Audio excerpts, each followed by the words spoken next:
Hey, welcome to another episode of the Blackout Tips podcast. I'm your host, Rod, joined as always by my co-host, Karen.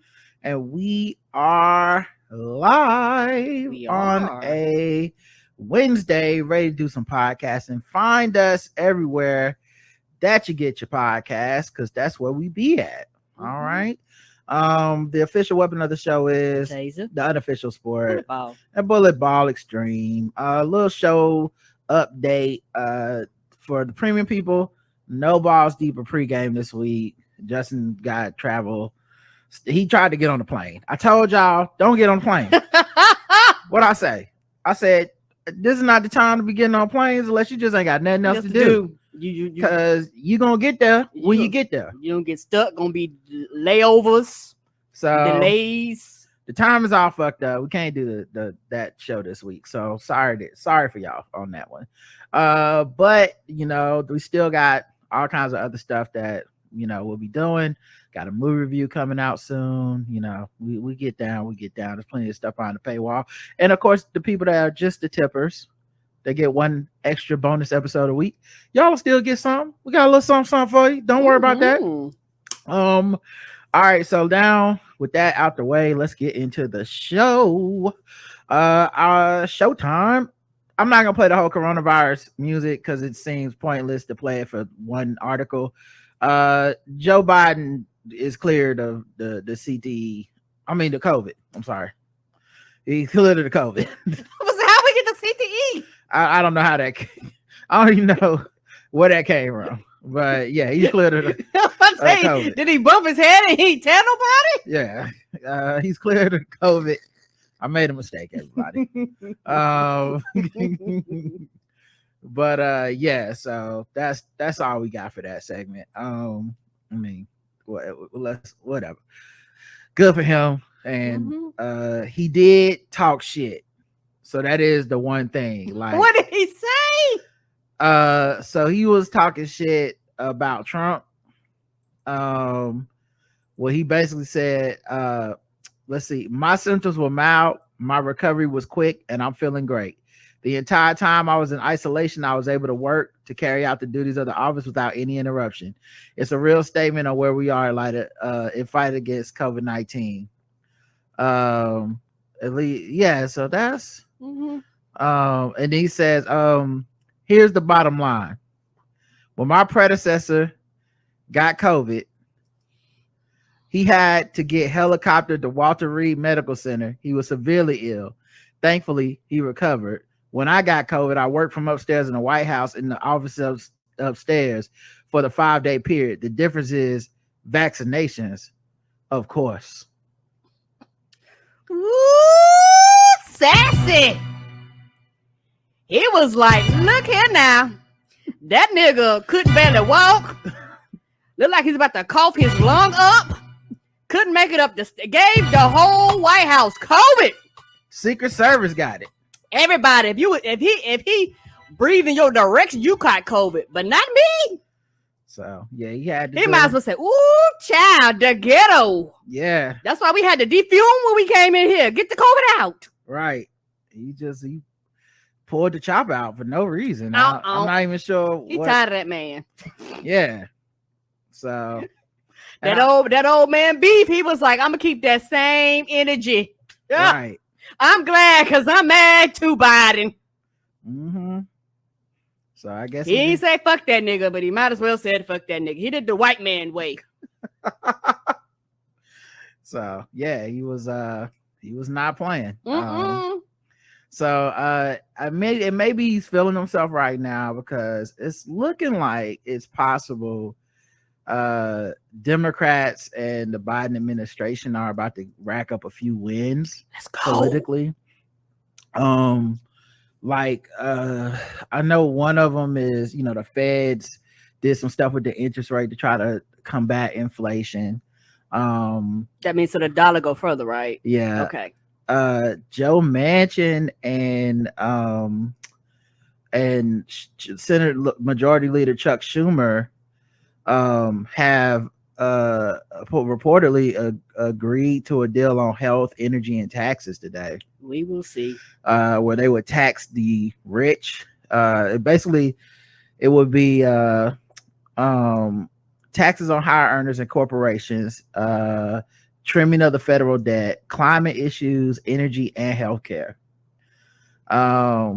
If this turns out to be true, and I don't know why it would be floating if it wasn't, because I mean, just after months and months and months of Manchin saying no, it would be weird to just pull this out of nowhere.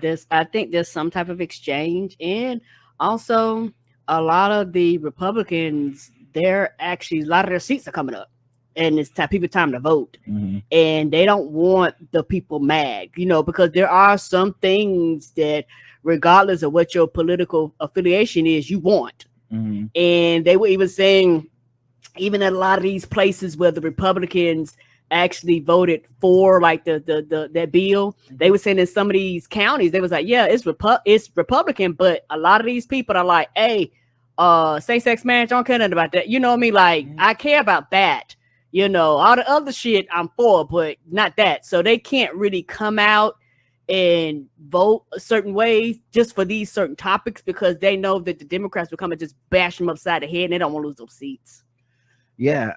In an abrupt announcement, he and fellow Democrat Schumer said the measure would raise $739 billion over 10 years in revenue, the biggest chunk coming out from a 15% corporate minimum tax.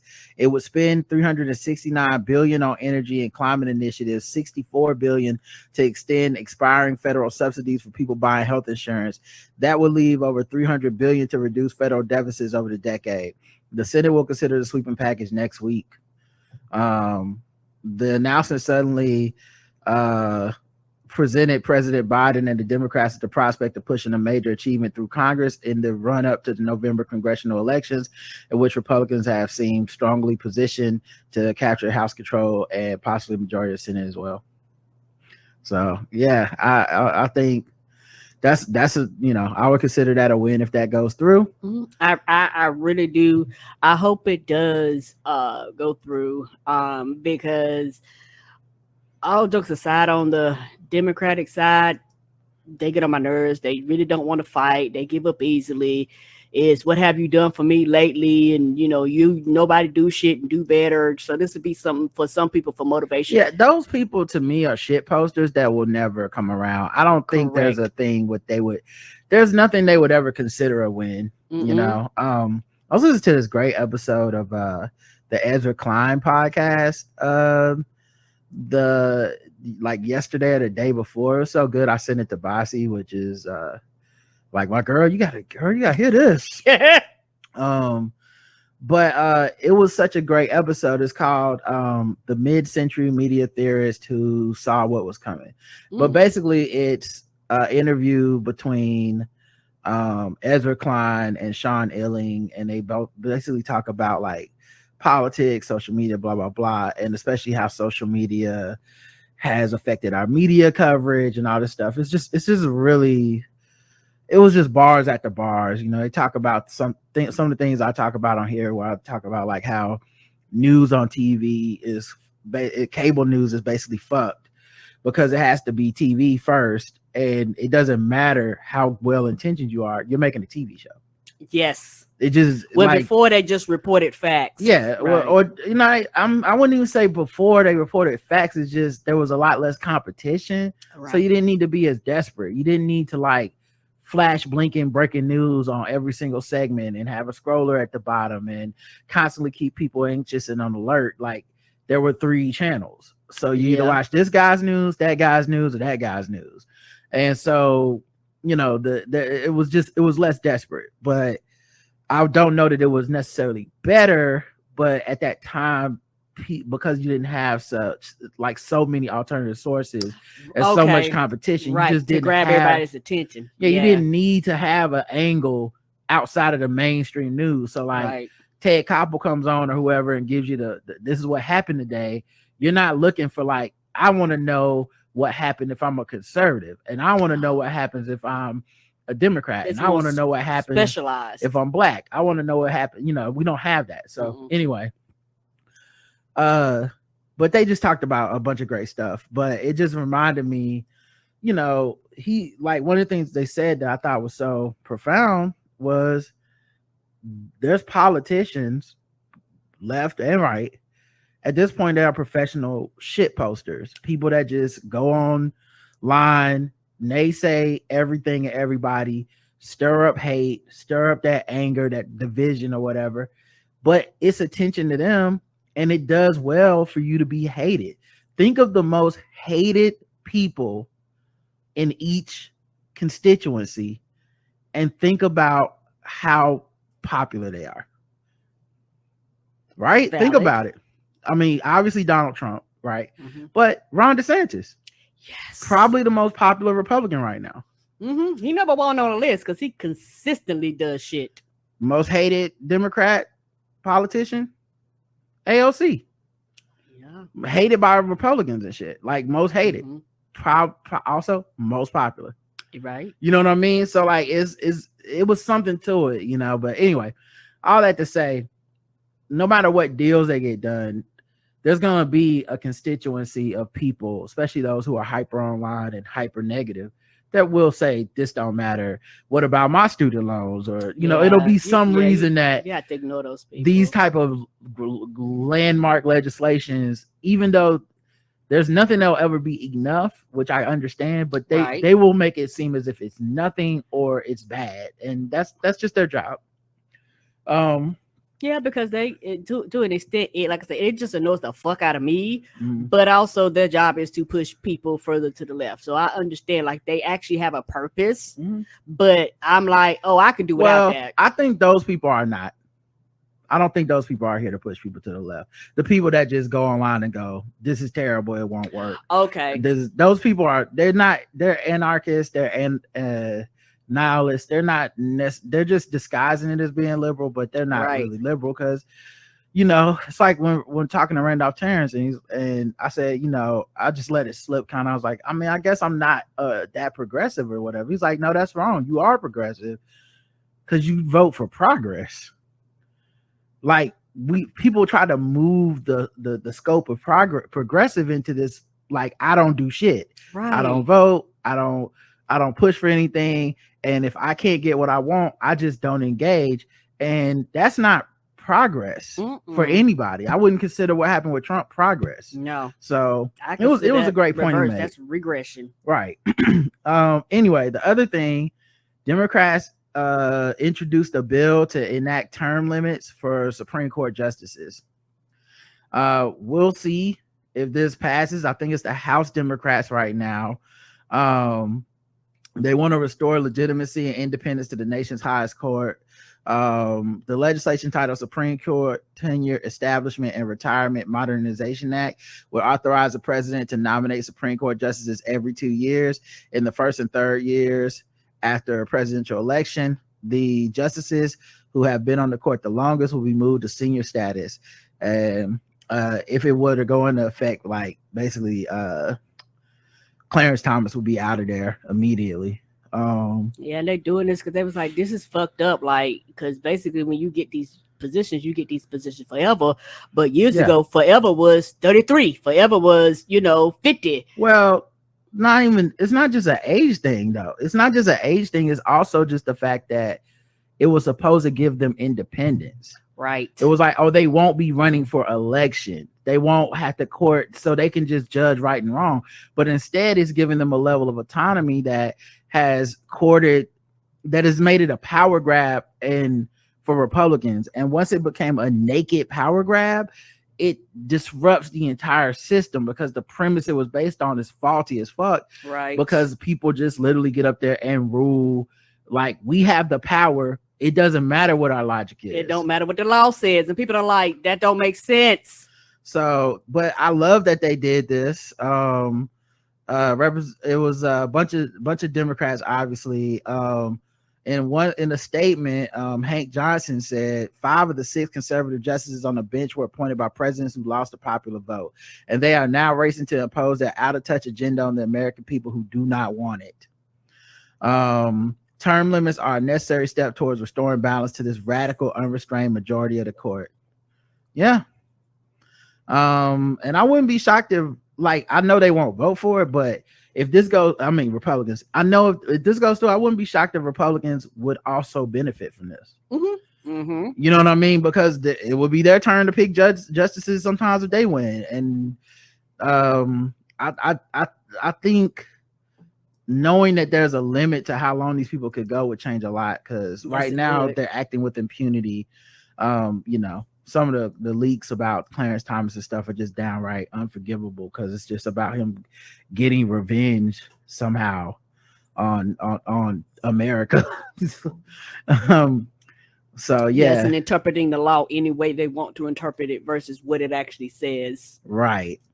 And then the other win, I think for Democrats, that to me, I mean, I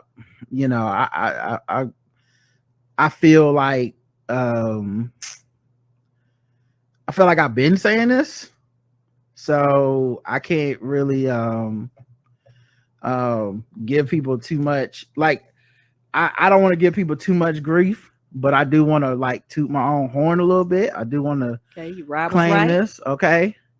But Merrick Garland and them is investigating Trump for January 6th. I've been right about all of it. We've been right about all of it.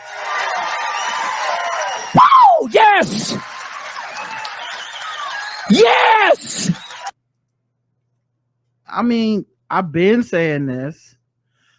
Latest move suggests DOJ investigation of 2020 election is looking at conduct directly related to Trump and his closest allies. The thing that bothered me about this the whole time is it's what's happening is what I said what happened, and watching it come to fruition and then watching it unfold is a little bit annoying, to be honest, because I'm seeing political pundits patting themselves on the back as if they pressured Merrick Garland into this investigation, when day one of taking that job, that man told y'all, I will follow this all the way to the top. He did, and because he's so soft-spoken, a lot of people didn't take him seriously and they didn't take him at his word, but I believed him, because I was like, yeah, he should be on the Supreme Court, and he did not get on there. Oh, he is hot. They keep moving the bar, like no matter how much confirmation they get that they were wrong and that they've had this man pegged wrong the entire time, they just keep moving the bar to like, it'll be this instead. And it's just so fucking annoying, because this is the part where I really do feel like the media of MSNBC, CNN and stuff, you have like a twofold problem. One, they have a TV show. They need to make you feel anxious. They need to make you feel bad. So they need to make you feel like you need to watch them, and they're a salt lick. You know what I'm saying? They're like drinking seawater, where it's just like, I'm thirsty and more of this, and I'm sorry for the people that work there and all that shit. I'm not trying to shit on them, but like, it is a product. They can't have a TV show where it's like, hey guys, everything's going straight, it's pretty cool, see you tomorrow, nothing to worry about, life going on. Like, they can't do that. So that's number one.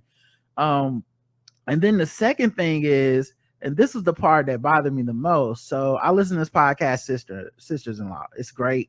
I talked about it on here before. Wonderful podcast. Can't recommend it enough. Yeah, you'll be very educated by it, particularly if you're like me and you don't know always what the law says and how to interpret it in like just regular common language. The way they break it down, it's like, oh, that's what that means, or oh, that's why they did this, or that's why they said that. So it gives you a better understanding. So Sisters-in-Law, there's these accomplished lawyers who work such high profile cases. And I remember there was an episode, I can't remember exactly which lawyer it was. And I don't remember if it was because they go all the way back, where like Jill Wine-Banks, I believe, worked on the trial and the impeachment of the trial that led to the Watergate. She worked on Watergate. Yes, she did. And so she was talking to, I think it was her, but it could have been a different person, but somebody on there was saying like, it was interesting when we were, as prosecutors, we'll be prosecuting these cases, we'd be working for months, gathering evidence and data and following all the, investigating, following every breadcrumb, really trying to get these people pinned dead to rights. And we're not doing interviews. We're not doing press. We're just doing the fucking job. Right. We don't want the people to know we're coming. We don't want them to know exactly what we're looking at. We're subpoenaing people. We're doing a bunch of shit behind the scenes, and it's not for the press. Mm-mm. And she said, the press coverage, however, was very brutal. It was, they're not doing anything. They're not gonna do anything. They're terrible. They're not up to the task. All this stuff. And then, of course, they dropped the hammer. They end up winning the case. All this shit. Then instead of the media going, "Oh, we were wrong. They were working the whole time," they went, "It was our pressure that made them bring the charges and win the case. It was because our media pressure." They and it's such the whole time because they didn't know anything. It's such a narcissistic, like, sucking your own dick like because the accurate thing to do would be, you know what? Apparently they've been doing this.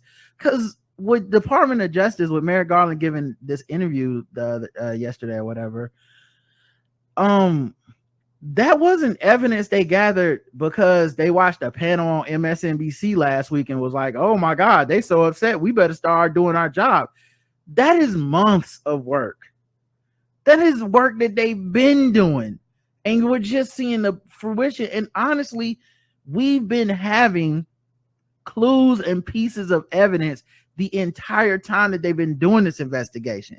And it's one of the reasons I fucking hate cable news, is because it was literally in one ear, out the other. It did not count unless Merrick Garland came and did an interview. And the fact that they're only counting it right now, and this will last for like 4 days, they're only counting it right now is because he did an interview.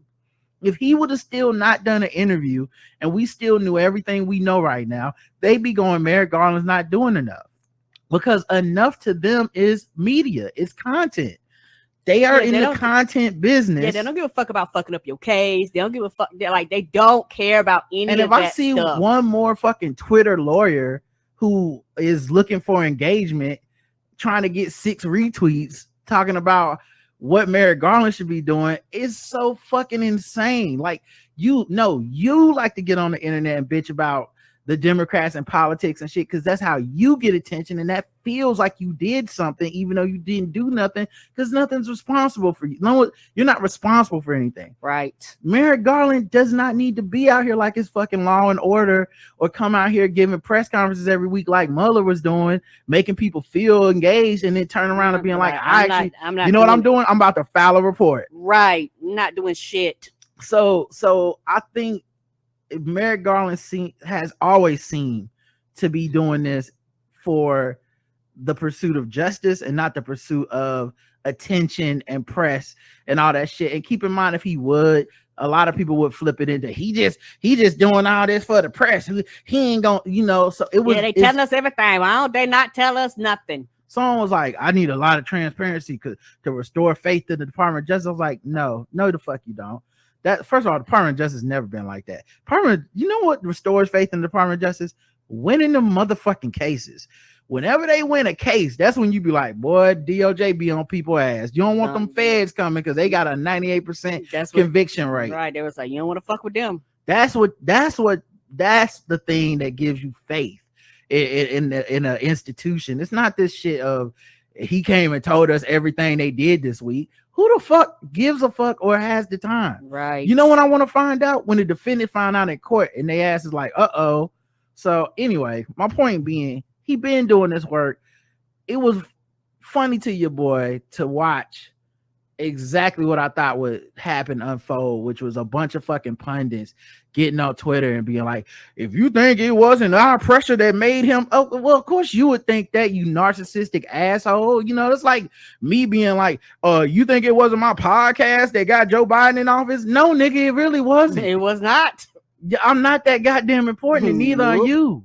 Like, just the reason it feels important is because unlike the Department of Justice is actually doing work every day, when all you're doing is covering them and they're not giving you content every day, you start to think they ain't doing shit because you are in the content business. Right. And you ain't got new content. So you got to go on TV 5 days a week, frustrated as shit because you ain't got nothing new to talk about. And you just saying the same thing over and over. And eventually you get so fucking angry and bitter that you're on the outside looking in that it's like, you know what? The real problem is the people whose job it is to do this shit. How come I ain't getting no more new content every day? How come they ain't on here telling us that it's gonna be okay and all this shit? And it's like, we don't need that because we're not children. Do the fucking job. And that seems to be what Merrick Garland's doing and has been doing. We've been known about people getting subpoenaed. We've been known about feds busting in people's house and taking evidence. We've been Trump people. We've been known this shit. So this idea is they wasn't doing shit is we've been known they getting information from the January 6th people. Like, hey, y'all got some phone records? Okay, see, we ain't have those yet. Go ahead and send them on over. Now, why the fuck would they want that if they weren't already looking into something? It wasn't like they got the phone records and said, you know what? Like, they been on this motherfucker's ass. And for the record, the part nobody talks about is vice versa. January 6th committee been using shit DOJ found too. Like, clearly, well, how they got stuff? How DOJ got stuff? They ain't been doing nothing but just sitting around twiddling their thumbs. How they got stuff? Because they been working. So yeah, it was. I saw that shit today. I was like, good. Like, you know what I'm saying? Like, I'm glad that can y'all chill, or are we gonna have to do this shit again and again and again? Because I got a feeling it's gonna be the latter. Yeah, it's gonna be the latter. Because no matter what people do, they're going to complain. And my thing, I am a take your time type of person. I understand people want results and they quote unquote want results now. But actually, y'all know this shit don't move like that. Y'all know shit takes a long time. Even with Watergate and some of these larger cases, it took years. 5 years. Yes. Here's the other thing I keep thinking. They're going to Donald Trump has one defense right now that I can think of. And that defense is, this is a political witch hunt done by my enemies that targeted me from the beginning and was only about a president trying to take down his rival. It's the exact kind of thing he would do, you know. And it's the exact same thing he tried to do with that Hunter Biden shit. So it's interesting that the people don't want people like Merrick Garland ain't playing chess. Well, I think he's smarter than you. I honestly haven't seen any reason to think you're smarter than him. Right. But he was out here going, we gonna get Trump every week, and they go to trial, and a jury or a judge goes, well, you were on the news saying you were coming after this man specifically every week. He said you're targeting him politically, and you really haven't proven that you're not. I really do think why give him that? Why give him anything? I do go out there and lie if you have to and be, hey, listen, we're just following the evidence where it's going. We all know where it's going. You know what I mean? He ain't got to tell us that part. So I don't know. I feel like people want him to fuck over the case to win Twitter, and then they can go, the goddamn Democrats fuck it all up every time. And that's ultimately what they want. They want to have that I was right moment, even if it's to the detriment of everybody. Right, because they don't actually care about the totality of who's being impacted and how it's being impacted. It's like their personal accolades means more, and their personal appearance online means more than like the country as a whole. It's one of the things where I go, oh, you actually don't care about this country as much as you claim you do. At the root of it, you actually do not care about this country and the fallouts of it and people losing abortion. Right, for percentage of these people, you're angry because you actually monetize anger, not because you actually care, not because you have a heart, but because it's one thing where it drums up content. And so it's one of those things where, as far as I'm concerned, I'm like, take your time and do it right. Don't rush shit. Yeah, monetizing anger is a great point. I also think if Trump is being investigated while he because that was the other thing. People saw this memo, and Rachel Maddow went on TV and to me made a very foolhardy chicken little ass, like, that means they won't investigate Trump, because Merrick Garland was like, we're not doing politically motivated investigations. Like, if you want to start an investigation of a candidate, you just need to get us to sign off on it first. To me, and then of course she went on there to be like, this means they're not gonna go after Trump, and implied as much, and all the liberal people and all the fucking people that watch MSNBC was, oh, they not gonna do nothing. I was like, there's no fucking reason to think that. Number one, y'all think the investigation on Trump ain't already started? Like, y'all really think we this far into it and Merrick Garland somewhere like, well, we can't investigate Trump, that's off limits? Like, if he's running but we already investigate him, the investigation going through. Like, there's no savior for him. So yeah, I just thought that was an interesting take. Another potential win that could come, we'll see how it works out, but I mean, I guess it's kind of a win even if it doesn't work out. Biden and them offered up the motherfucking arms dealer to get Brittany Griner and Paul Whelan home.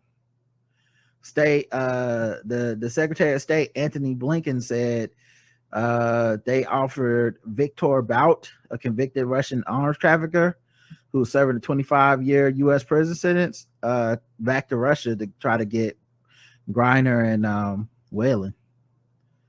Which, you know, I was like, I know the Whelan people probably gonna be pissed or whatever, but if they get them together to come home, you just want your loved one home.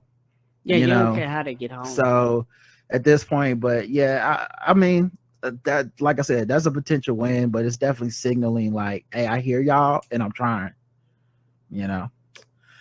So yeah, maybe that's why he was talking that shit about Trump. Maybe he feel like on the horizon there's some potential wins, and he was like, swag time. All right, let's talk about other news. A Japanese city is alarmed by biting, clawing, attacking monkeys. Oh, what? Mm-hmm. Where they coming from? Why is they free? People in a southwestern Japanese city have come under attack from monkeys that are trying to snatch babies, biting and clawing at flesh, and sneaking into nursery schools. The attacks on 58 people since July 8th are getting so bad, Yamaguchi City Hall hired a special unit to hunt animals with tranquilizer guns. I wonder what's happening. Like not trying to find out. Like, that's kind of, it wouldn't be surprised if that was abnormal for their behavior. So it wouldn't be surprised if that was abnormal, huh? Yeah, well, we're covering it in the news, Karen. So that's abnormal for their behavior. So right. I know it's some monkey expert out there that could explain why. Get that person. Talk to the monkey expert person. The monkeys aren't interested in food, so traps haven't worked. They have targeted mostly children and the elderly. They are so smart, they tend to sneak up and attack from behind, often grabbing at your legs. When confronted by a monkey, the instructions are: do not look them in the eye, make yourself as big as possible, such as by spreading open your coat, then backing away as quietly as possible without making sudden moves. Ooh, that's a lot to remember, and you just gotta hope it works. Because you definitely don't want to smoke with a monkey. Nope, they are strong as shit. A woman was assaulted by a monkey while hanging laundry on her veranda. Another victim showed bandaged toes. They were taken aback and frightened by how big and fat the monkeys were. The monkeys terrorized the community of Japanese macaque, the kind often pictured peacefully bathing in hot springs. Monkeys are tired of people's shit. Just something done happened. Did one of y'all, did somebody go fuck with him and they was like, oh, we're gonna get you back? What's happening? This retaliation? Yeah, I don't know. Something happened. You go from who would rather be bathing in the water somewhere, minding your business, and now we attacking people? Did one of y'all steal their babies? What's happening here? I guess this is what the macaque look like. One of y'all done took their babies and got them in your house for a pet. Yeah, this is what they look like. This one looked like it was ready to whoop somebody's ass right there. Angry. Yeah. Don't stare them in the eyes. I mean, yeah. You just gotta run or whatever. You better hope you can outrun them. One male monkey measuring 1.6 feet in height and weighing 15 pounds was caught Tuesday by the team that was with the tranquilizer gun. It was judged by various evidence to be one of the attacking monkeys and put to death. What's the point of a tranquilizer gun? You're just gonna kill it anyway. I guess so they wouldn't fight them. But more attacks were reported after the capture. No one has been seriously injured so far, but all have been advised to get hospital treatment. Ambulances were called in some cases. Although Japan is industrialized and urban, a fair portion of the land in the archipelago is mountains and forests. Rare attacks on people by bear, boars, and other wildlife have occurred, but generally not by monkeys. And no one seems to know why the attacks have occurred. I wish somebody could talk monkey and find out why, because guarantee you somebody done did something and the monkeys was like, oh, word. Maybe it's hit monkey. Oh, I hope not. Oh, no. They heard y'all been naming them pox after them. It was like, oh, so y'all try to make the pox our fault? Right.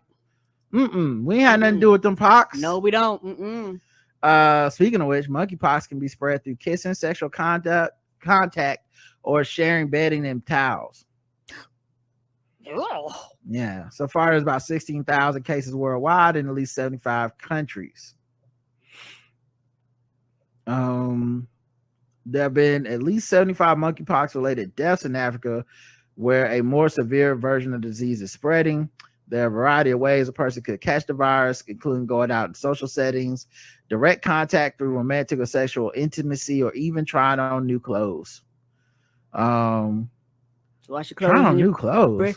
Yeah, wow. Because like a lot of times. Let's talk about trying on new clothes, not when you get home and wear them, but like you go to the store. Yeah, because sometimes when you go to the fit room, sometimes you might have 5 people that might actually try it on before you actually try it on and purchase it. So they were saying like, don't do that. They was like, you. How am I gonna know if it fit? How am I know if it fit? I don't know. Guess take it and return it. Wash it, return it. I don't know. Like so I'm like you. How you supposed to know? All my Nikes just size 12. Because the bitches don't change. Guess it's only Nikes from here on out, y'all. Apparently so. Monkeypox infection may not be eradicable at this point. The question really is, can it be contained or managed? Said Dr. Robert Murphy from the WHO, I believe. Oh no, from the Robert Harvey Institute of Global Health. Okay. But yeah, 99% of all the monkeypox cases outside of Africa were found in men, and 98% of those cases came from male to male sex, which is interesting because the CDC put out like a thing that was like, hey, like one of the policies is people that can get the vaccine because we have so few doses.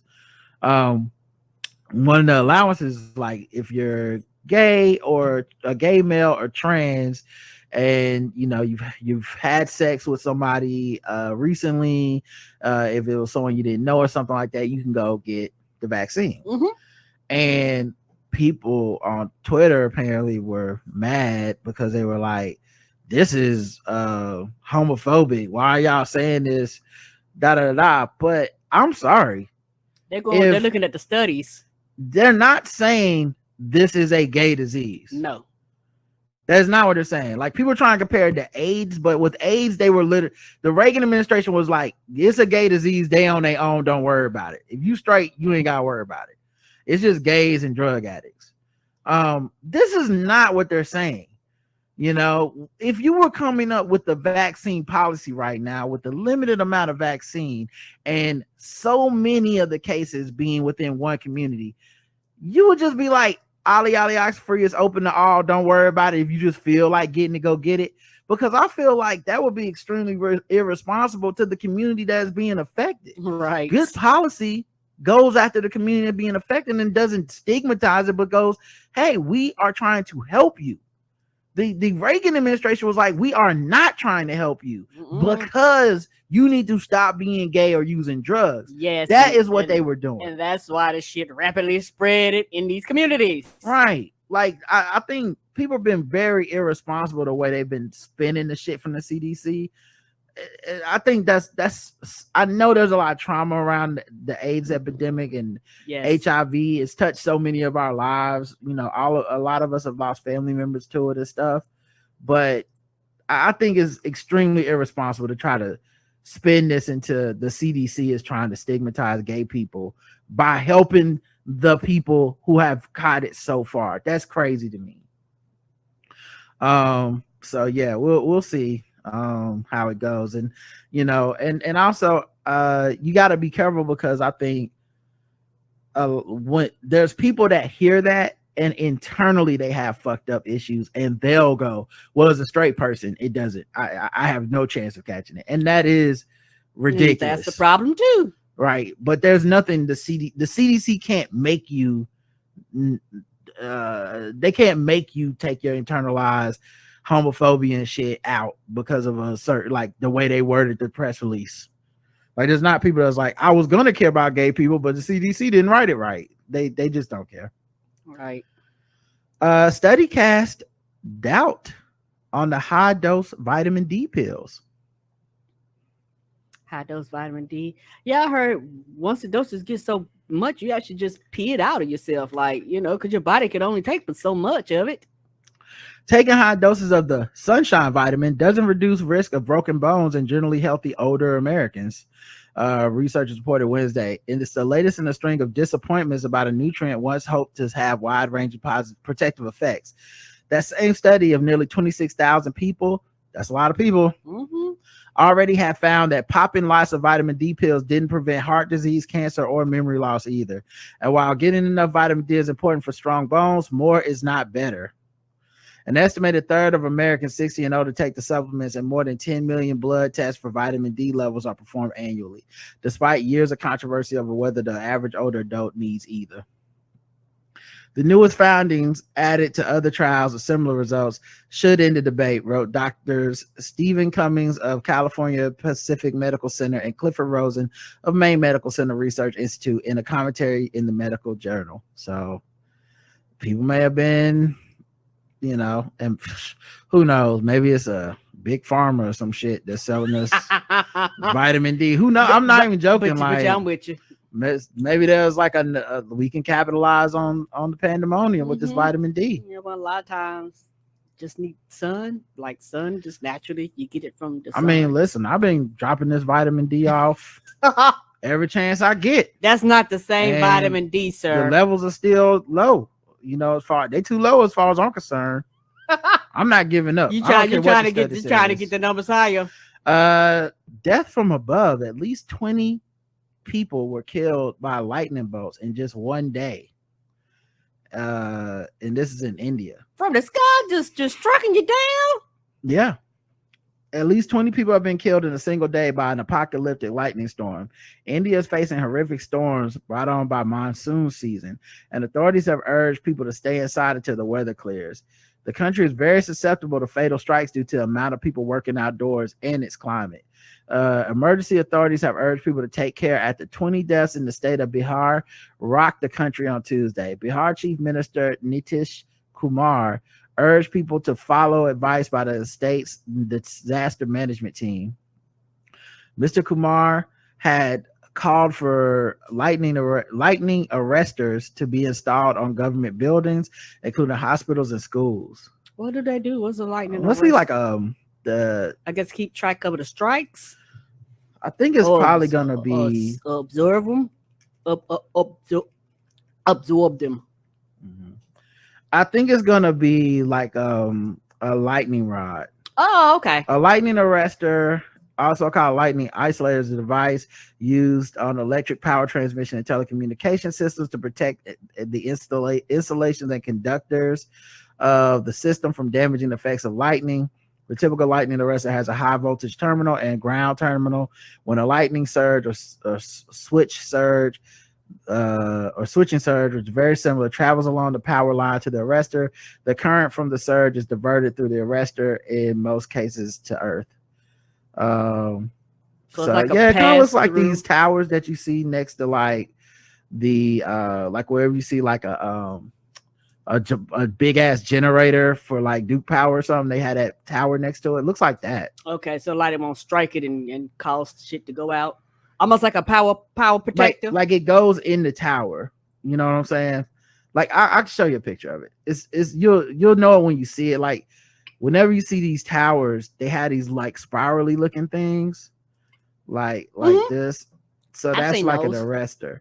So you see those on the top of this. So yeah, they put them on top. So yeah, I guess it didn't have to be in a tower because like it can just be on the top of like some of these areas that's not even towers. But yeah, so they're gonna install that to try to keep people from getting killed. Wow. Yeah. It was like, whether you strike this, then strike the people. 20 people in one day? What a storm. They say lightning don't strike twice, but I mean, that's a damn lie. Good grief. It struck 20 times, apparently. Yeah, just last year, one day in July, saw 38 people killed in 24 hours across two Indian states. This included 11 deaths from just one strike at the country's historic Amber Fort. Were they holding hands in the field? What is this? Right, were they swimming or something? Were they underneath a tree? Good grief, that sucks. All right, let's see. How about this one? Help. I constantly tell my girlfriends she's beautiful. My girlfriend, sorry, not friends. Help. I constantly tell my girlfriend she's beautiful, but she's not. Dear Prudence, I give a lot of positive feedback, compliments, and advice to family, friends, and my girlfriend. Is this the same dude that wrote the Facebook post? Different guy. I'm considered a very positive person and was once told, listen, Karen, men might not have a lot of stuff, but one thing we'll never run out of is audacity. Audacity is 1,000. Honestly, I think we could stop global warming if we could figure out a way to get out of here. If we could figure out a way to convert unmitigated gall into energy, we could get out of this whole climate change thing. We could stop. Yes, you could. Versus telling women how they ain't shit. Get out of here. Like the energy that is created by every man who's just asking questions. We just need to harness that. Thoughts? I'm considered a very positive person. I was once told by my girlfriend that I was great for her ego and self-esteem. She has struggled with her confidence in the past because she is very skinny. Before we became a couple, I constantly complimented her on how beautiful she looks to lift her spirits. The problem is that I'm more in love with who she is internally. She is smart, funny, caring, loving, and super supportive, and not particularly attracted to her externally. But she would never know that based on my many compliments. I feel so horrible for lying to her about her beauty, but I can't fathom breaking her heart and self-esteem in the process. Please help.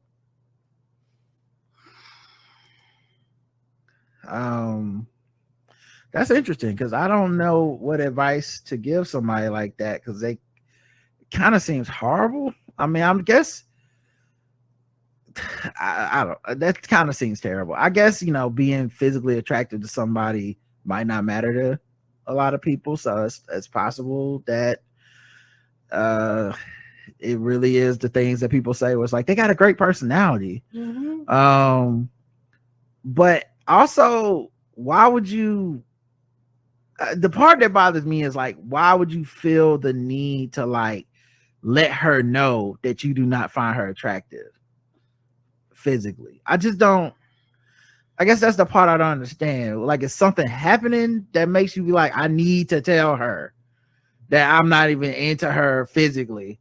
Because it sounds like you want to stay with her, and it sounds like you're very you're very into her being smart, funny, caring, loving, and super supportive. But I don't know. It sounds like, to me, I guess without knowing more, it just feel like this person need to break up with this person. Right. Like, you clearly aren't happy. Don't waste her time. And honestly, it feels like this person is more in love with the idea of like their altruistic love. You know what I'm saying? Like, look how great of a person I am to even be with this bitch. This ugly, this skinny, ugly hoe. I'm doing you the favor. Yeah. My presence is a presence. Bitch, if you don't get out of here. But yeah, I think you break up and don't even tell her this. Like, even the idea that, even the idea that you're like, I was here because I was boosting her self-esteem. is Yeah, you're not crazy. doing it for her. You're doing it for you to make yourself feel good. She told me I boosted her self-esteem, and then I knew I needed to tell her she was ugly. I had hyped her up too much. I'm Don Rivera. Bitch, you not. like you doing me a favor. Get out of here. Boy, that's crazy. Right? Just don't be with me then. Goddamn. Yeah. Good grief. Let's see. Let's get into some other stuff. How's any other stories I want to cover that I give a fuck about? Nope, don't care about this. I already kind of covered this one day. Madison Cawthorn illegally spent more than $200,000 on campaign donations, according to a report. Boy, did he turn out to be a piece of shit. Mm. The outgoing Republican burned cash he had to pay back after losing the election. So he was out here like, So he thought he was gonna win. Balling. I live my best life. Right. That's what he was doing. Outgoing Republican Representative Madison Cawthorn spent hundreds of thousands of dollars in campaign donations. Damn, he was a big baller, wasn't he? Money that he was required to refund after losing his primary race. Over the last year, He had to order everybody steaks at Ruth Chris. You get a steak. You get a steak. Over the last year, the 26-year-old congressman's campaign indiscriminately spent funds that were meant to go towards his general election race in November. So he probably thought, I'm going to win the primary, and then I won't have to worry about this paying this money back for a while. But it's obviously a violation of Federal Election Commission rules. Right. You have to spend that money on what that money is supposed to be spent on. He was not meant to access that money after losing his seat to the North Carolina State Senator Chuck Edwards at the end of the scandal-plagued campaign that was opposed by members of his own party. There was just no money, a campaign source told the Daily Beast. It was a dollar in, dollar out. Nobody ever did the math, which baffled me because the spending was so outrageous. The report Some states, accountant was like, hey, these numbers don't make. I looked in the bank account and yeah, dog. Like I'm looking at these debits and credits, and this shit ain't adding up. Did anybody look at this? Anybody check this balance sheet? this man was taking donations through Cash App. Through Venmo, PayPal. The report states that he now owes $220,000 to some of the biggest donors, including campaign coffers of House Republicans leader Kevin McCarthy and Republican whip Steve Scalise, and billionaires like Bernie Marcus and Steve Wynn. Because they put that money in there. They want their money back. You didn't win. Other supporters of Cawthorn's affected reportedly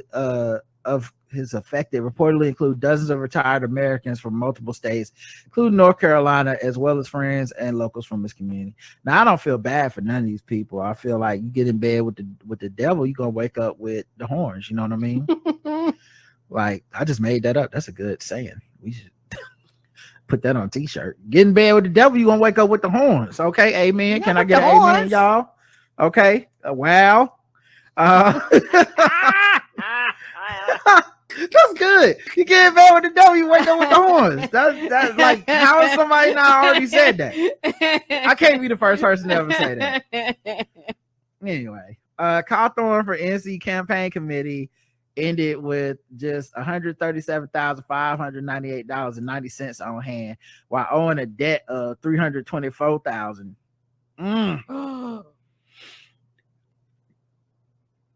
He went through that money. He raised nearly $3.7 million since the campaign began, though that time the campaign was also late on payments to multiple vendors. His deadline to pay back his general election donors reportedly flew by more than a week ago. About a week ago. Hey! Because he ain't got it. Because he broke. He ain't got it.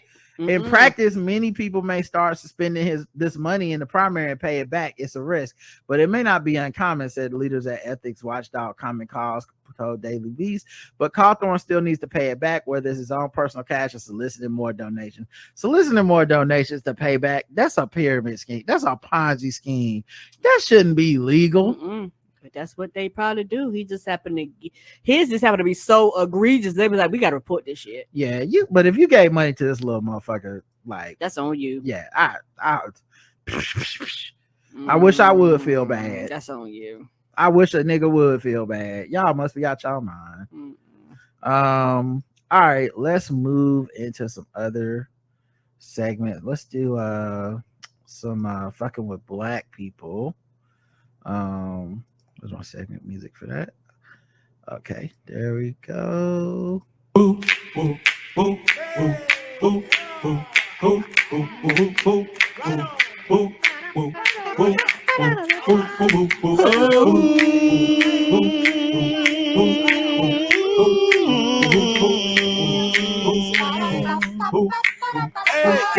We're just fucking with them people because they black.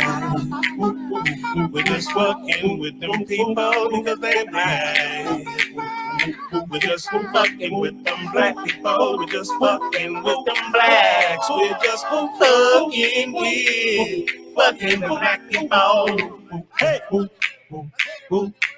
yay! I said again, you leave me alone. All I want to do is go home. I said, leave me alone. I want to live another day home. I said, leave me alone. I want to go home like you are. Man, I just saw something that said the U.S. reports 1,048 new monkeypox cases, the biggest one-day increase on record. God damn! Well, just call. Is it because they know how to diagnose it now or something? No, just get more people getting it. Oh, okay. Because I noticed sometimes they were saying that they would misdiagnose it for other things. So I was wondering how people actually go and I recognize it now. Just call me Maya Campbell, Kim Wayans, LL Cool J, and Alfonso Ribeiro. Because I'll be in the house. Okay. Nigga. No, thank you. I'm going to batten down the mother. I'm going nowhere, no way. Shit. No, thank you. All right. Let's talk about fucking with black people, though. A Linwood man was arrested for making violent threats towards black and Hispanic communities across the country. Because, you know, 'tis the season. You know. Now bad. He saw that dude shot up the Buffalo store, and he was inspired and said, you know what? I need to get in on some of this. I need to threaten some grocery stores and communities where black people live. Can't let somebody have all the fun. Some federal charges accused of threatening to shoot people of color at businesses across the country. The United States Attorney's Office says one of those businesses is the Buffalo grocery store, where 10 people were shot and killed back in May. And they just opened back up. Now from the federal courthouse in Seattle. Jake, this local man also allegedly called a restaurant in San Bruno, California. He did, Monique, and according to documents, he told that employee on the phone he would shoot all the black and Hispanic people inside if they didn't clear the restaurant within 20 minutes. But according to prosecutors, this type of crime is only getting worse nationwide. You don't Depending say. on how you do the analysis, Washington is unfortunately has more hate crimes than the vast majority of states in this country. Threats of violence toward black and Hispanic communities across the country. These represent just phone calls, but we don't know whether the individual planned to follow up on those. A matter the United States Attorney's Office doesn't take lightly. The terror that kind of activity causes That's the is purpose. why we treat it very seriously. According to a criminal complaint, Joey George called a Jefferson Top store in Buffalo, the same chain where 10 people were shot and killed in May. Investigators say he gave an employee a fake name and he would make the news if he shot and killed all of the black people, including all the women, children, and babies. Depraved. You know what I mean? Like, clearly trying to, and keep in mind, these people that's been terrorized at that location previously. What do you mean by depraved? It's depraved. Like, that person is depraved. They're a depraved individual. They don't have any conscience. They're evil. They're like, that is the point. The cruelty is the point. It is. Like, There's no misunderstanding happening here. You know, there's nothing you can do with this kind of evil but lock it the fuck up. Yes, sir. He called the next day again to that same store and said that he was going to start a race war, and then he intended to kill these people. The complaint also states back in May, he called a restaurant in San Bruno, California, threatening to shoot Black and Hispanic people there. The San Bruno Police Department then called back, where he told an officer over the phone he wanted to attack Black people and strike fear into the Bay Area's Black community. But the attorney's office says while he's being charged for 2 incidents, George has made similar phone calls to other parts of the country, even here in Washington, which is why they encourage people to always report threats of violence and hate. Sometimes they don't lead to anything, but other times they lead to violence.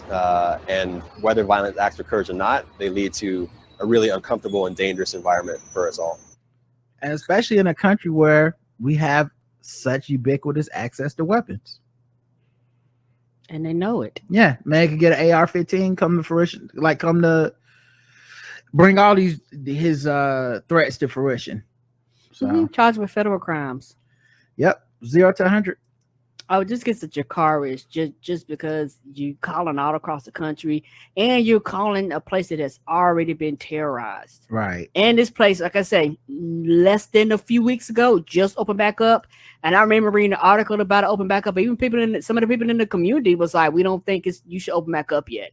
And then people was like, we can't stay closed forever. Right. Yeah, Dracarys as well.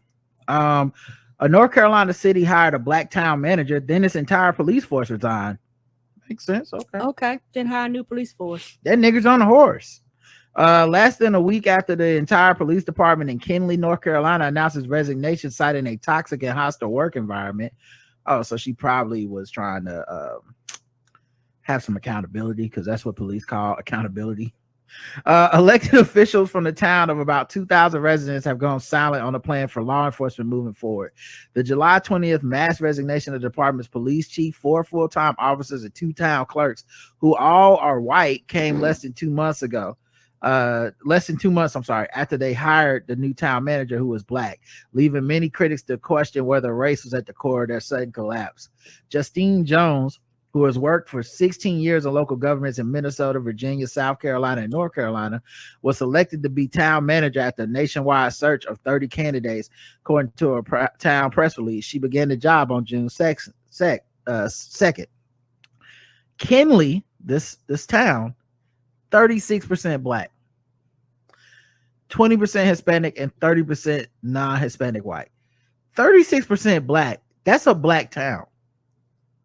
You understand? 36% Black means it's a Black town, because number one, they have as many Black people as they have non-Hispanic white people. But most importantly, most places have like about 13% Black as far as population. Some less than that. Many less. 13% is the average, right? Maybe it's up to 14 now. But the point being, when people see Blackness in a space, it is overrepresented. So like if they see 2 Black people out of 10, they like, damn, there's a lot of Black people at this party. You see what I'm saying? 36%, that's a Black town. And they had an all-white police force. Yeah, I'm sure that was going well, if you know that, and they hired the person because they was the most qualified. Right. Well, are you scared they're gonna start managing and look at them books and be like, hey, some fucked up shit here, start bringing up numbers and shit? Because their whole thing is budget. They was like, no, bitch, you ain't gonna look at the money. It wouldn't be surprising if there was some more shit going on, not trying to be funny than that, because like your job is the money. And so you follow the money. So it's one of those things where they go, you can't be over the budget. A town manager, you mean? Uh-huh. If I'm not mistaken, ain't their job the money, the budget? I don't know. I'm just asking. I didn't know. Police Chief Josh Gibson is, because when you said the budget, the thing I thought was police are the budget for a lot of places. Like I was talking about like this. I know. Yeah, the way they over police the Black people in these towns and use them, use the revenue created by that over policing, ticketing, fining, jailing. That in a lot of these towns is the budget. And so when you said the budget, I wasn't sure if you meant the police or her. But yeah, city manager probably does handle the budget. And then I was thinking the police quitting might be we're the real money. We won't be here to get the money for this, whatever. Or maybe they just been doing wild shit and they know she about to go through the records. I don't know. I think it's a little bit of column A and a little bit of column B. I really do. Yeah. I think it's a combination of both, truthfully, because it's how dare you get some black person to actually monitor me and hold me accountable for my spending, for my money, for the things we've been doing, and who knows what the fuck they've been doing and possibly getting away with. Because for this many people to resign, it was some crooked shit happening, because this doesn't make any sense. Yeah, they said the Gibson, the police chief, he resigned. He's a 21-year veteran of the police, and he resigned, saying it was a hostile work environment. Hilarious coming from a cop. That Jones, the black woman, had produced this hostile work environment, and it made it impossible for progress to continue. He has not expanded on the alleged details, citing legal concerns, but added he would consider returning to work if she were fired. Yeah, okay. Yeah, don't fire her. Just go through and just hire everybody new. Bring it all. People new. Be like, okay. None of the department employees expanded on what the working conditions were supposed to be. Right. It's because she's black and they don't want to say that. In Jones' new position, the roles and responsibilities are wide-ranging, including overseeing day-to-day operations of the local government. A town manager often manages internal affairs and plans the city budget, which includes policing budget, for approval by city council. A town manager and mayor have similar duties, but a mayor is elected, whereas a town manager is appointed. Gibson cited staffing shortages as one of the challenges that ultimately led to his resignation. The police department should have 8 full-time officers, but have been operating with only 5 for the past few months. There are also 3 part-time officers, but critics believe the issues go beyond personnel challenges. Mm-hmm. They don't want to be led by anybody black. That's Kinley, said Cynthia Kirby, a longtime resident who is also black. They're always harassing black people. Is racial. See, man, we be knowing. We just black and pay attention, so we be knowing. Mm-hmm. We didn't know none of this shit in the rest of the story. Karen figured out the money shit. I knew it was gonna be about harassing black people. It's all the same shit. Yeah, they don't want to be held accountable, particularly these little small towns in the middle of Timbuktu nowhere. 36% black population.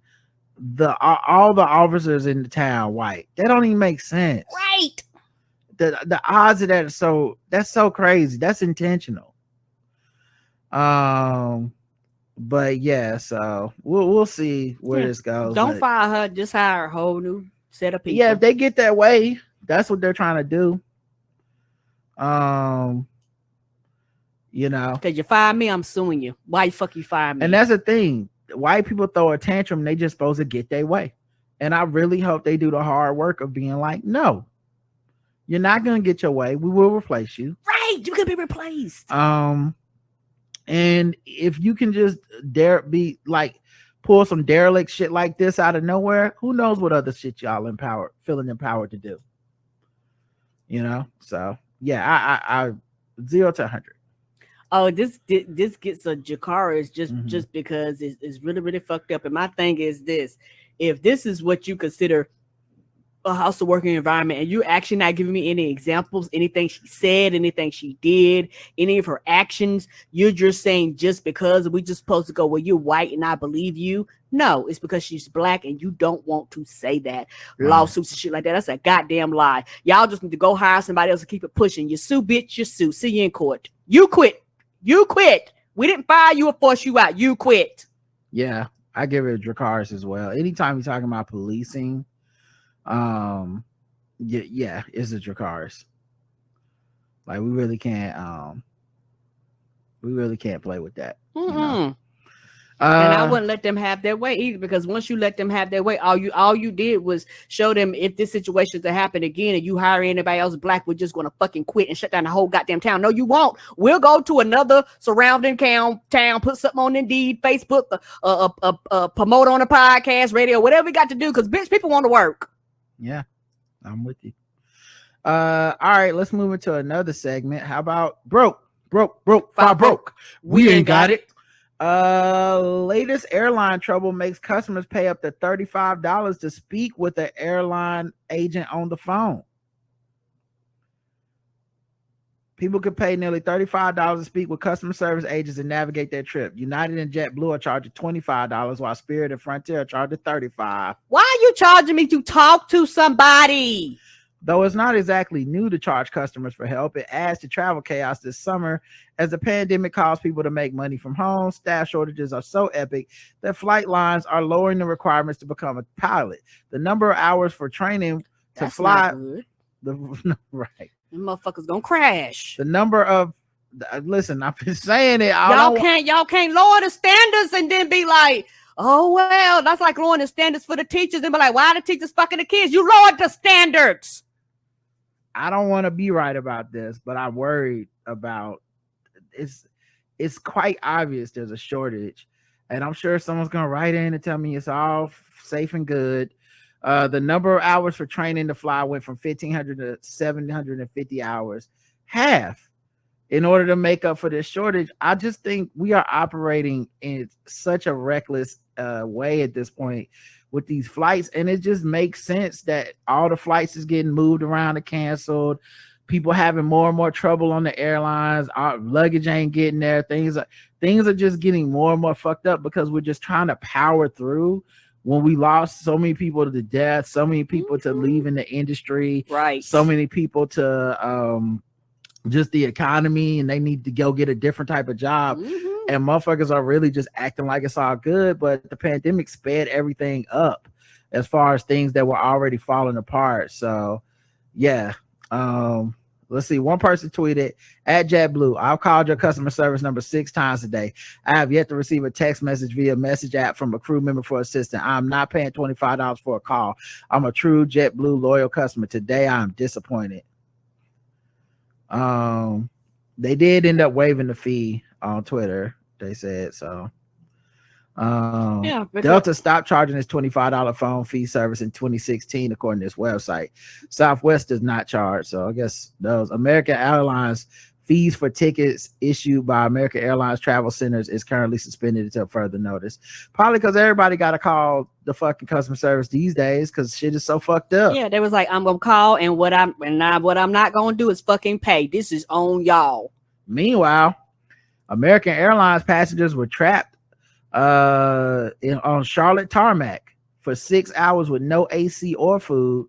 Say fellow travelers were having mental breakdown because we broke. We ain't got it. We don't got time to be. So they just sitting there in the airplane. It was a 6+ hour delay on a flight from Charlotte to New York City. Oh my god. Woo, I would not be ready because the whole flight is supposed to be about 40 minutes or what, like an hour and 15 less than minutes. an hour. Like an hour 15, hour and a half. Like what? Give us free alcohol, passengers shouted every time the pilot made an announcement. Yeah, because that's what I need. A bunch of drunk motherfuckers mad sitting on the tarmac for 6 hours. A couple who paid $300 for MLB Subway Series tickets missed the Mets trouncing the Yankees. A Spanish-speaking woman suffered a panic attack and was reduced to tears over the conditions.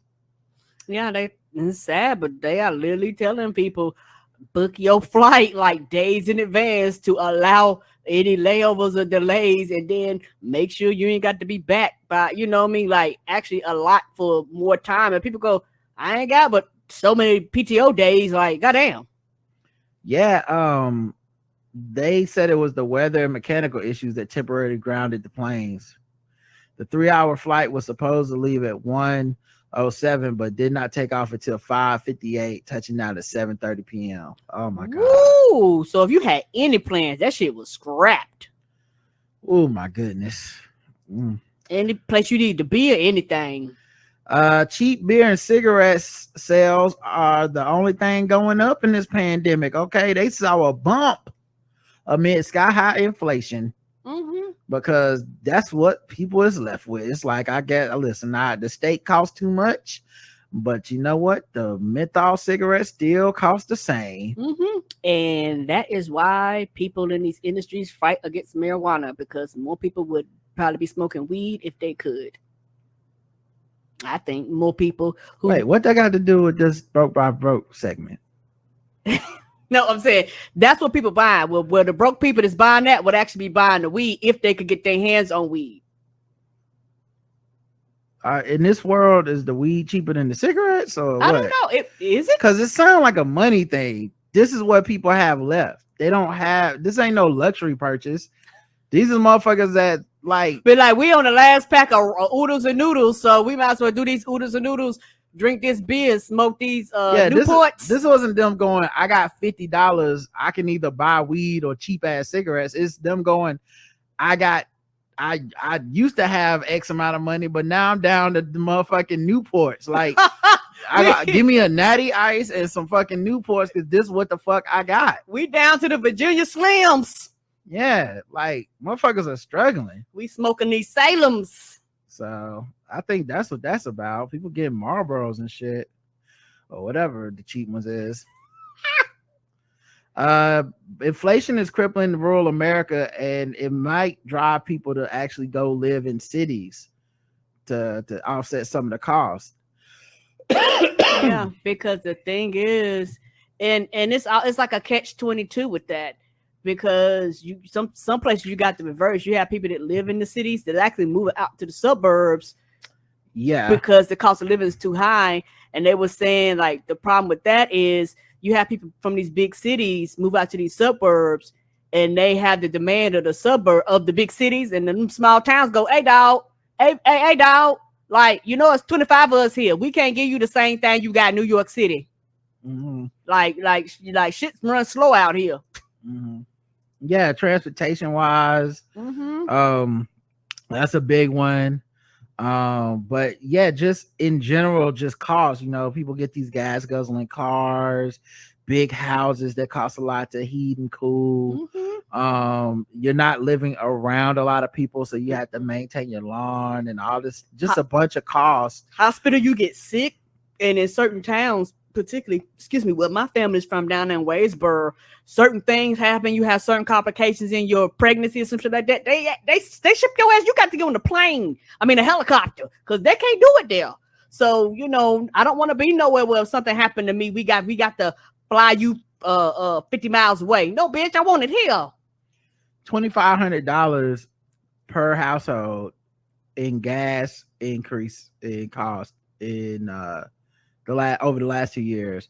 Ooh. Is how so basically if you live out in one of these rural areas over the last 2 years, your cost in just gas alone has increased $2,500 a year, which adds up. Yeah, that's why a lot of people are like, bitch, let me just work from home. Yeah. So yeah, it's so basically one way to offset is to move to places that have infrastructure so that you don't have to they can support those things, and that makes spend sense. This much money on travel and shit. So. Yeah, I might pay more on rent, but what I'm not spending is all this money in traveling. Yep. And lastly, for broke, we ain't got it. The internet delights at penguins who refuse to eat cheaper fish at a Japanese zoo. Penguins at a zoo in Japan have been caught on camera turning their beaks up at the cheaper fish being offered to them. They know. They bougie. Well, they don't know. The cost of fish done went up. And they said, That's on y'all. Y'all gave them high quality fish and went down, and they was like, no, I'm on that. Yeah, the 30,000. So this aquarium has over 30,000 individual animals. It had to feed the marine life cheaper food and face a huge inflation and price rises in Japan because it's not just America, right? And stop blaming Joe Biden. However, the animals don't seem to like the budget options on offer. It was like, I don't like this buffet. Here's a video of one of these penguins. Oh, they have a good time. Okay. I don't even speak Japanese, but I feel the vibes. So that's the fish right there. They chop it up to give it to the animals. Okay, they cutting it up. They making sushi out of this fish. Man, they nice at this. They nice at this aquarium. Ain't they though? America, we just give them the whole dead fish. That fish is all shiny and shit. We just give them the whole dead fish. Like, make it enough, okay? So I guess this is what they was feeding them though, and trying to get them to eat the fish. And I guess some of them wasn't feeling it. Damn, yeah, damn. Nope. He was like, bitch, get out of my face. Just was like, hey, no, Yeah, he was like, I don't want that. This is not seasoned. Right. Get this salt pepper to taste shit out my face. Bitch, get out of my face. That's exactly That's what that penguin said. Nope. That penguin said, no. Look at him. They are turning their whole nose away like, nope, that's not what you had yesterday. Give me this cheap shit. That's not what you had yesterday, Mama Son. I will not tip the staff. This is terrible service. We was fucking with that albacore yesterday. I know that's that cheap shit. Get these minnows up out of here. Damn, even the otters like, I'm good, bro. Oh, they dropping it. Man, that one otter went home. He was like, man, fuck. Damn, he just left it on the floor like, nope. They smelling it. I guess I could tell the difference in the texture and the smell. Smelled it twice. It was like, nah, I'm good. Right. Like, yeah, these motherfuckers, this dollar store. You know, they got back and were like, oh, child, did you see what they trying to feed us today? I don't want that shit, me either. It smelled weird. Yeah, it did. You know what's wild is, and I don't know if it's psychosomatic or whatever, but it's like how if you get like a Twix from the dollar store, you could taste the difference. You know what I'm saying? We were like, these Skittles ain't the same as when you go to when you go to Harris Teeter and get Skittles, it tastes different. It tastes different. And maybe that's how they like, it's fish, but this dollar store fish. Frosted Flakes and Tiger Flakes ain't the same. They're not the same. This fish is suburban raised. Okay, this ain't that rural farm raised. This fish was from the ghetto. This is the Marcy projects. Okay, that's that's one thing about being an adult and grown. I can just buy name brand cereal. I ain't got them kids eating the shit out of it. That had nothing to do with it, but yes, I hear what you're saying. Oh, could we talk about cereal? Oh, wait, right. What did cereal come up? Who was talking about cereal? I did. Oh, I missed it. Okay. I was reading the chat. I must have missed it. I'm sorry. I was talking about cereal, how you could tell the difference in the cereal. But, you know, I don't have children because a lot of adults do that because they were like, you're just flexing on the children for some reason. Also, a lot of those adults don't eat the name brand cereal if they have children because you can't afford it no more. So everybody's sacrificing. But, yeah, they could tell this cereal came in a bag, you know? Yeah, y'all know. We've all resealable bag, not a box. We've all been to Walmart. Well, I don't know about we all, but I know I've been to Walmart. My mom started looking at that bottom shelf of the cereal aisle. That bag look like it's in the same bag you get your dog food out of. It's like super big with the tie on it. You'd be like, who eats 5 pounds of cereal? Don't nobody want that. We do. We go through 5 pounds of cereal every week in the house with 2 I wrote Fruit Loops, not Fruity Loops. Y'all, like it was the right decision. It was very economical. Yes, but I didn't want to hear that shit, and I think that's what these penguins is doing. Yeah, like it's an economical decision. It's the right decision. Yes, it is. But it's responsible. Whenever the fucking cereal stopped making sense, and the names start seeming like they took one part of one cereal that's name brand and one part of another cereal that's name brand and just mashed them together, and it's like Magic Flakes. You're like, what? Who eats cereal called flakes? Right. Frosted Charms. Yellow circles. What the hell is this? Right. Chocolate balls. What? Right. Special Crispies. What is Special Crispies? This doesn't even have it just got a little person on it. They're not even dressed up. Captain Hard. I want Captain Crunch. Right. They just got like a dude. They just got a dude as a mascot that's just like a construction worker. It's not even Mama, why Tony ain't got no stripes? Yeah. Frosted Crunch. Right. There's no like that shit don't make no sense. The mascot is a chocolate frog. There's no chocolate in it. No sense. They don't even have nutrition on the bag. No, they don't. It was like, here, eat this. And that's what they gave these penguins. Feeding kids like they cattle. But what choice do they have? Right, it's cheaper. They don't have a choice. We broke. Broke. We ain't got it. All right, let's get into let's do some guess the race, y'all. You love that.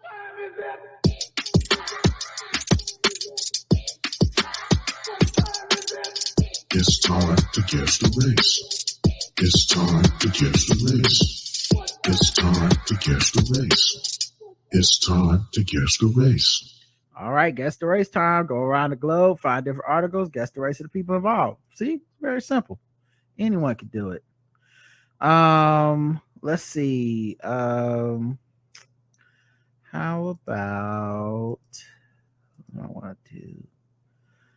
about this?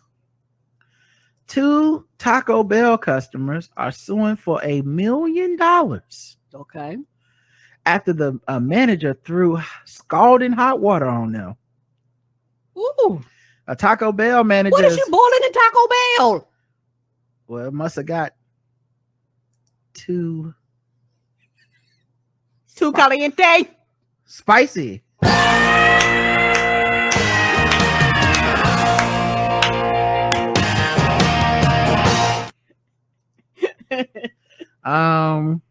When the incident took place at a Dallas location, we're guessing the race of the manager. I don't have a picture of the people that got it thrown on them. Okay. Apparently, the 2 received the wrong order 3 times while in the drive-thru and decided to go inside to get it fixed.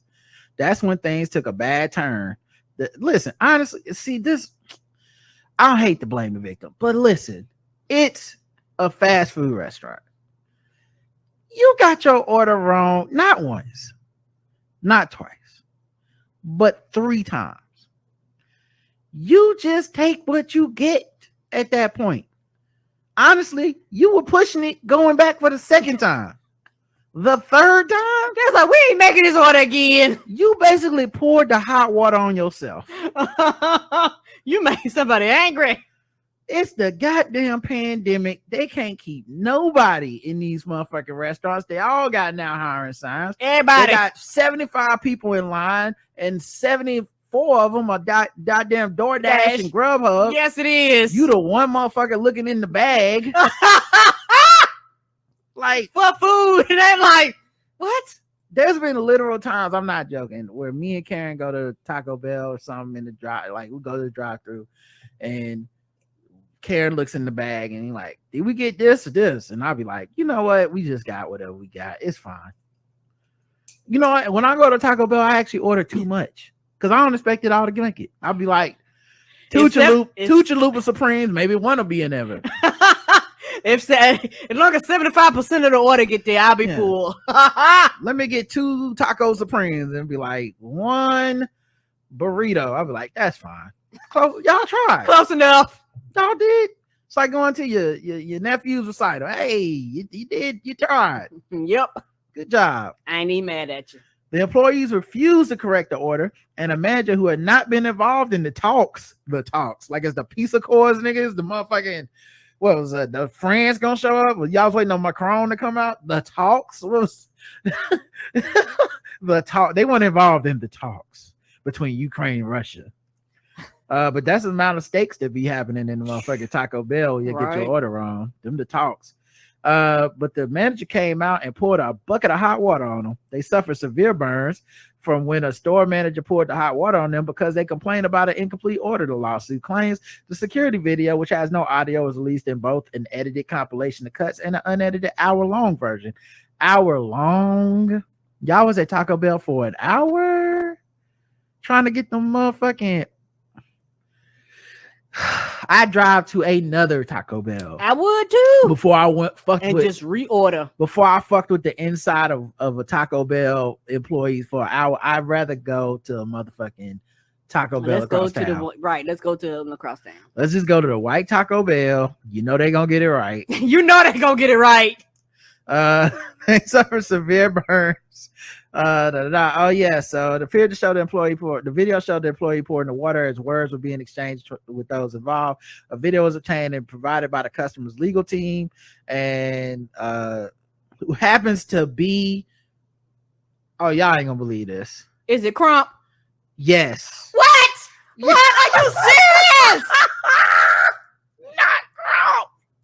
Lord thought y'all gonna lose this case. Lord have mercy. Not my man, Crump, man, Crump. I just guessed because I was bullshitting. I didn't know I was gonna be right. Crump dog, man. You not supposed to be. Oh, not for this. Oh man. How you doing? Is they gonna be in court and he gonna have a saxophone solo going on in the background? He gonna be he be prosecuting the motherfucking like the cop shot an innocent black person and Taco Bell hot water crimes. Just when I'll be like, nobody can do both. He be like, watch this.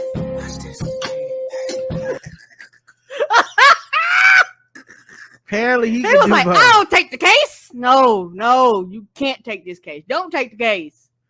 He ain't got nobody to tell him don't take the case. I mean, is there a case he has turned down? They was like, no, we didn't land on the border. The border landed on us. Now imagine that sour cream was white. I rest my case. If the sauce don't fit, all right, I'm done. You must have quit. Oh God, this is so terrible. The security video, so yeah, Benjamin Crump, the lawyer, the lawsuit claims Brittany Davis and a minor identified as CT were left with permanent skin damage and permanent alteration to their appearance due to the incident. Yeah, it sounds horrible. I mean, it's a terrible thing to do. Images of the plaintiff show large blistering and severe discoloration. They released Friday along with the video. Yeah, they're gonna win this lawsuit. Of course. Yeah. The fast food chain released a statement saying it's a Taco Bell. What the fuck? Nah. I'm surprised how they what it said. You came in here 3 times. What you expect? But I mean, you better be glad that's all you got was hot water. Right. They released a statement that was just the malign Christopher song. What the fuck was you thinking? What the fuck? You think you niggas is hot? You niggas ain't. That was just that song. But like, ma'am, you know this is Taco Bell, right? They released a statement saying they take the safety of the workers and customers seriously and has been in contact with the franchise owner and operator listed in the suit. However, the company declined to comment any further. Everyone deserves to feel safe at Taco Bell restaurants. We take this seriously. Blah blah blah. Yeah. It was like, also, we coming out with a new sauce, scalding water sauce. It's even hotter than the hot sauce. Even hotter. All right, Karen, guess the race of this manager that threw the water. Black. All right. Let's check the chat room and see what they believe. Black. Sounds very Tyler Perry presents Black. White manager. Not a lot of guesses. Black. Latina, black and pre-rich. The correct answer, the manager who threw the water appears to be black.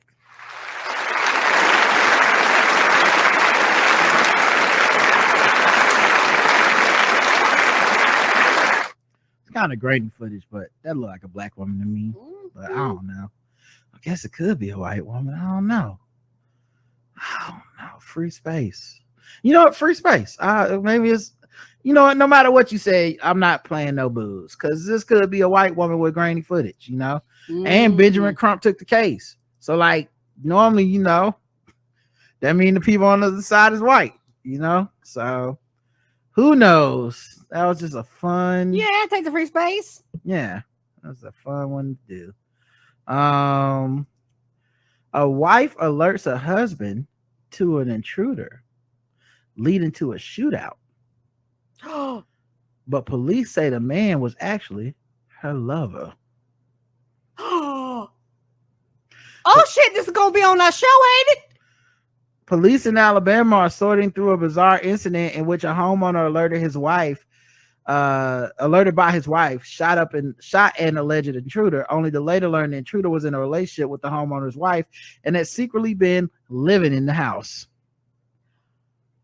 What? Yep. Where, in the basement, the attic, the walls? The fuck you secretly living in the house? I've still yet to figure out how somebody can be staying in your house and you not know it, said the county sheriff's captain Paul Birch. Was it a secret wall? The fuck? It's somewhat bizarre. The armed intruder, Michael Amaker, was shot in the leg and elbow Sunday night at the home in Creola, but Amaker also fired at the homeowner Frank Reeves, striking him in the chest. Both men survived the injuries.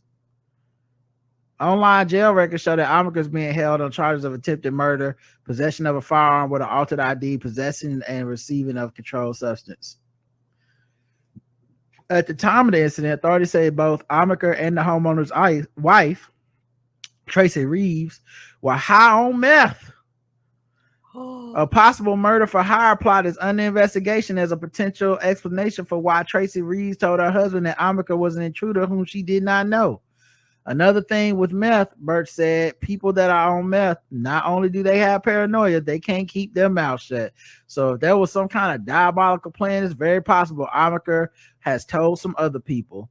A neighbor who did not want to be identified told Fox 10 of the Reeves couple, I just know that they've had some problems in the past.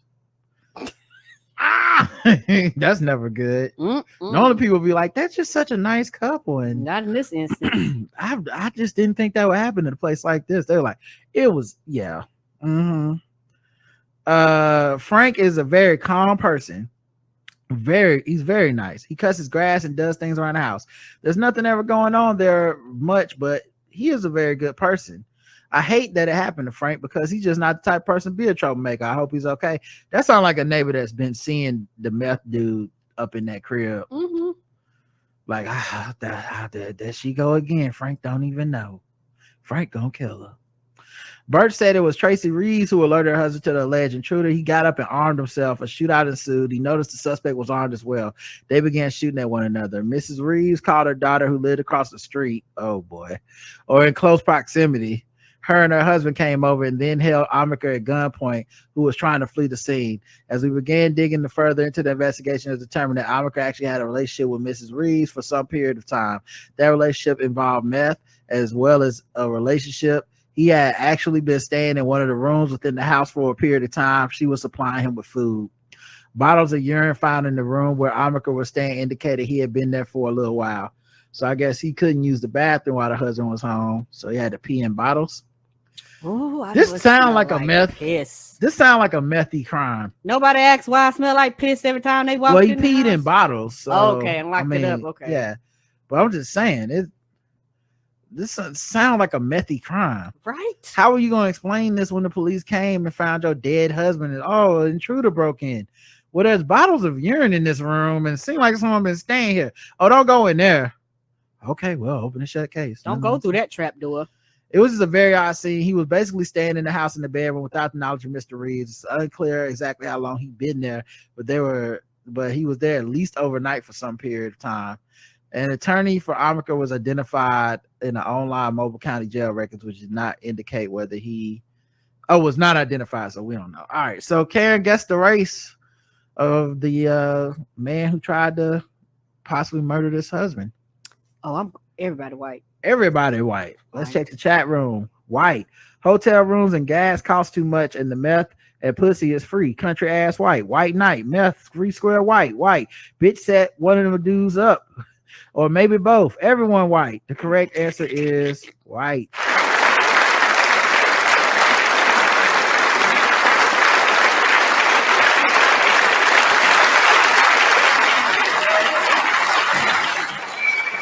This definitely feels like some snapped pussy.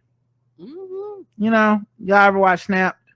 And now not every snap is the same, but there's a trope in Snap that definitely happens, which is a woman needs to get out of her marriage and she want to get that insurance money or whatever the fuck, and she finds some fucking simp ass dude. Okay, yeah, like, this wouldn't be no for my man then. My bad. Well, it can't be for my man. They're all white, Karen. There's no white for my mans.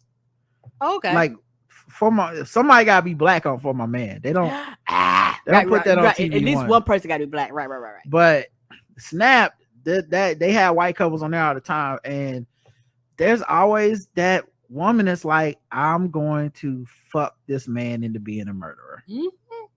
My pussy that great, and they fall. And honestly, pussy is powerful. I don't want no pussy that good. I'm sorry, because they not to sound like that African man from yesterday.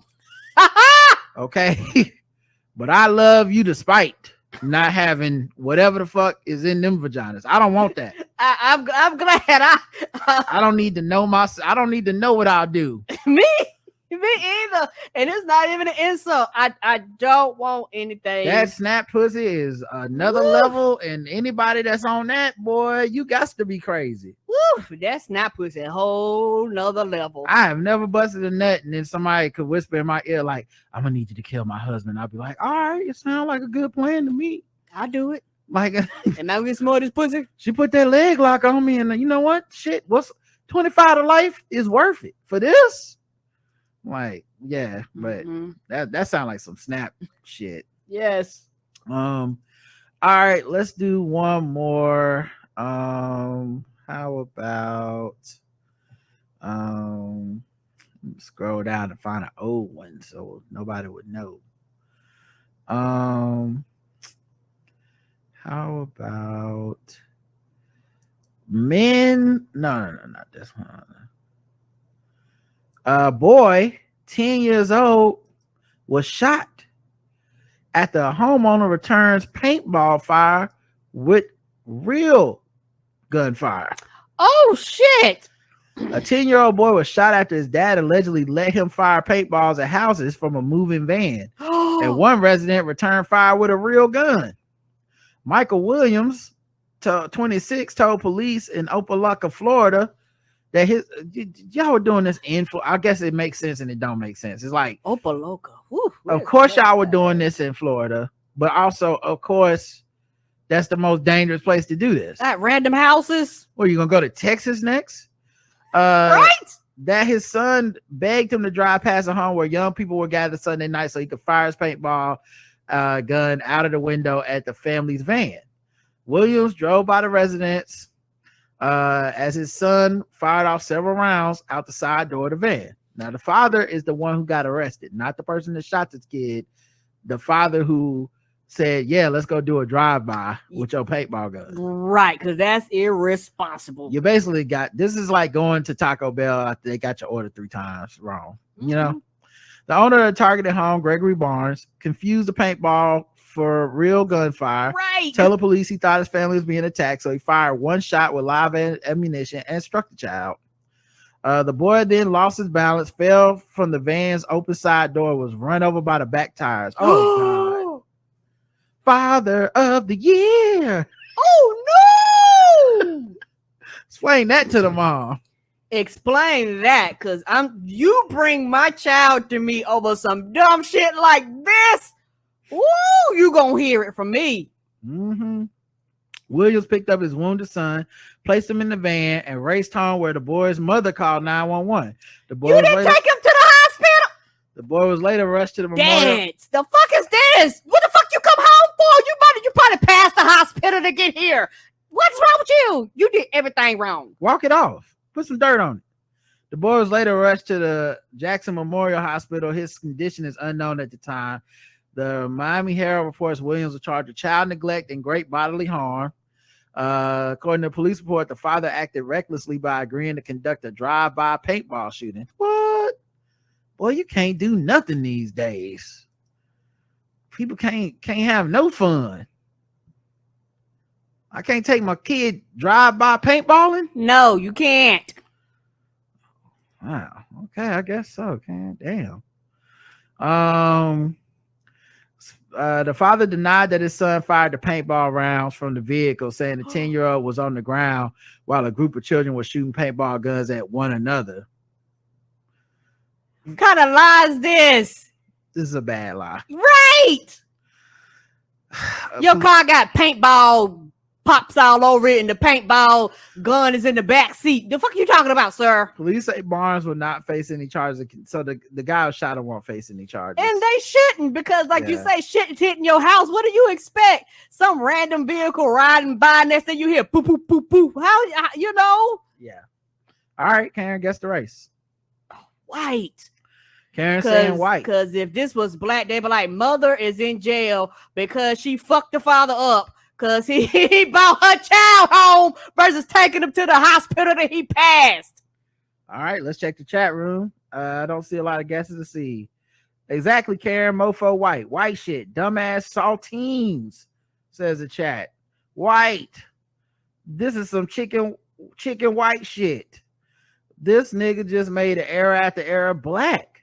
Nigga daddy boy in the hood, white and dumb. The correct answer is, and you did say white. Mm-hmm. You missed it. He was black. He was black. Are you serious? I mean, what part of drive-by did you know? What? Fine, okay. For some reason it didn't. Paintball. Drive-by, paintball. Okay. Drive-by. That's us, Karen. That's what we do. Ooh, glad I ain't got no kid, because I would have probably tried to whoop your ass. At the Natural History of African American Museum on the 3rd floor, it talks about the history of the drive-by and the first nigga that invented it. So I'm just saying. That's definitely us. That's definitely us. So ratchetness time.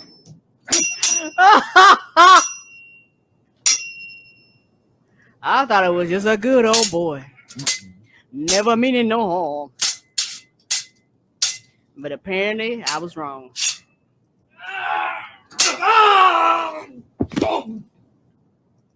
Hey, I guess him and that baby both found out what live ammunition was that day. The best part is, worst part, you ran over your son too. Like, what was the reason? What was the reason? Who plays like that? Woo. 74-year-old Syracuse man was attacked with a sword at 2 a.m. Oh, it's the worst time. Police shared that they responded to an assault call around 2:01 a.m. with a 74-year-old man had been cut in the head. Good damn. By the man's neighbor, 55-year-old Keith Buffington. He hit him after Buffington damaged his outside door. Buffington was arrested and charged as his apartment for assault. Damn. So the 74-year-old. So I guess they'll give his name. I'm trying to understand. He hit him at the Buffington. So he fucked up the man's outside door and then pulled out a sword and hit the man. The man took 2 L's. Yeah, he did. He didn't do nothing. Didn't do nothing. He probably was just rightfully upset. Like, man, you fucked up my door. And he was like, well, I'm gonna fuck up your head now. I do not blame the victim in this one. He's expected to survive, but damn, that's crazy. All right, y'all, that's it for the week. Thanks for listening. We'll see y'all Saturday on the feedback show. People that are just the tippers, I'll drop a little something in there probably for you tomorrow or Friday. And until next time, I love you. I love you too. Mwah. Bye, everybody. Talk to y'all later. Peace. Peace.